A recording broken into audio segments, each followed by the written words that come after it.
ሰላም ክብራትና ክብራን ውድ ቤተሰቦቼ ዛሬ የማሳያችሁ አንድ ነገር አለ። ይህ የምነግራችሁ አፕሊኬሽን ደግሞ ለአናጺዎች ወይ ደግሞ እንጨት ስራ ለሚሰሩ ካርፔንተር ለሆኑ ሰዎች ይጠቅማቸዋል። እኔ እየተጠቀምኩበት ስለሆነ ጠቅሞኛል። ለምሳሌ እጃችሁ ላይ ለሚንቀሳቀስ ስልክ የምትጠቀሙበት ነው። ኮምፒውተር ሌላ አይነት ነው የምጠቀመው። ይሄ ግን ቆንጆ የሆነ አፕሊኬሽን ነው። በጣም ትጠቀሙበታላችሁ፣ ጊዜያችሁን ትገዙበታላችሁ እና ሰዓታችሁን ይቆጥባል፣ ማቴሪያል ይቆጥብላችኋል እና ተጠቀሙት እላለሁ። አፕሊኬሽኑ ምን እንደሆነ በደንብ ላሳያችሁ። ይሄን አፕሊኬሽን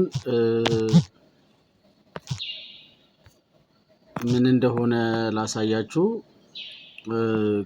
ከቲንግ ሊስት ኦፕቲማይዘር ትባላለች። እቺ ከላይ የምታዩት ነች፣ እዚህ ጋር ካስቀመጥኳት ጋር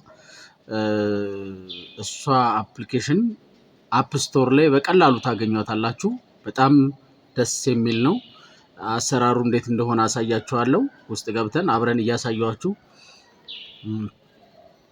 ሲከፍት እንደዚህ ነው የሚከፍተው።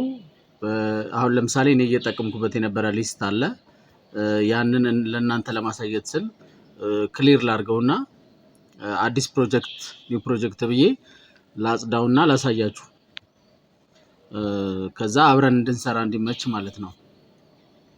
ለምሳሌ እዚህ ጋር ሌንግስ አለ፣ ቁመቱን እኔ ለምሳሌ አንድ የቡክ ሼልፍ ሳይዝ ላስገባና ላሳያችሁ። እኔ ልቆርጥበት ወይ ደግሞ ልሰራበት የምችለው ማለት ነው። ለምሳሌ ቁመቱን 198.2 ባረገው፣ ከዛ ስፋቱን 40 ባረገው፣ ብዛት ለአንድ ስለሆነ 2 ባረገው፣ ከዛ ቀጥሎ ደግሞ ሴንትራል ሼልፍ ማለት ነው 188.4 ባረገው፣ ከዛ እሱንም በ38 ባረገው፣ ከዛ እሱን ብዛት አንድ ነው ማረገው። እያሳያችሁ ነው። ልብ ብላችሁ ይሁት እንዴት እንደምትጠቀሙት እንዴት እንደሚቀይርላችሁም ላሳያችሁ ነው። ከዛም በኋላ ታች ላይ ደግሞ እንሄድና ለምሳሌ ቶፕ አለን። 1 ከ20 ብናረገው ቶፑን ስፋቱን በ40 ብናረገው፣ ከዛ ብዛት አንድ ነው የምናረገው ኳንቲቲ የሚለው ላይ። ከዛ ቦተም አለን። ቦተሙም ልክ እንደዛ 116.4 እናረገዋለን። እንጨት ስራ የምትሰሩ ሰዎች በደንብ ታውቁታላችሁ ነው የምነግራችሁን ሳይዝ ለምን እንደዚህ እንደሆነ። ከዛ በኋላ ስፋቱንም በ40 እናረገዋለን። ከዛ ይሄንን ብዛት አንድ እናረጋለን።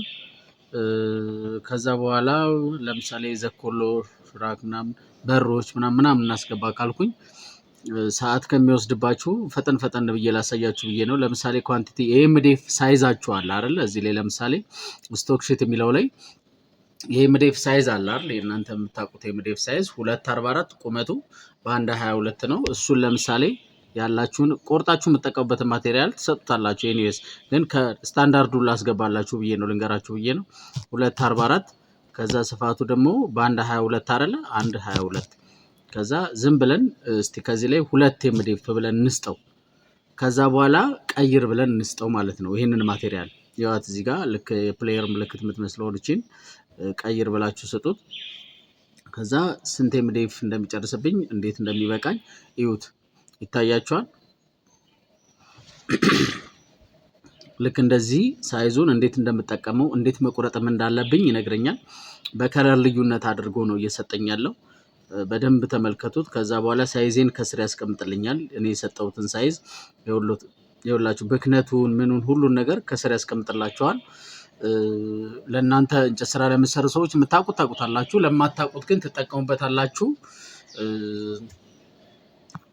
እንደሚጠቅማችሁ እርግጠኛ ስለሆንኩ ነው። ስላያችሁኝ በጣም አመሰግናለሁ። አብረን ብንሰራ ጥሩ ነው እላለሁ። ሰላም ሁኑልኝ።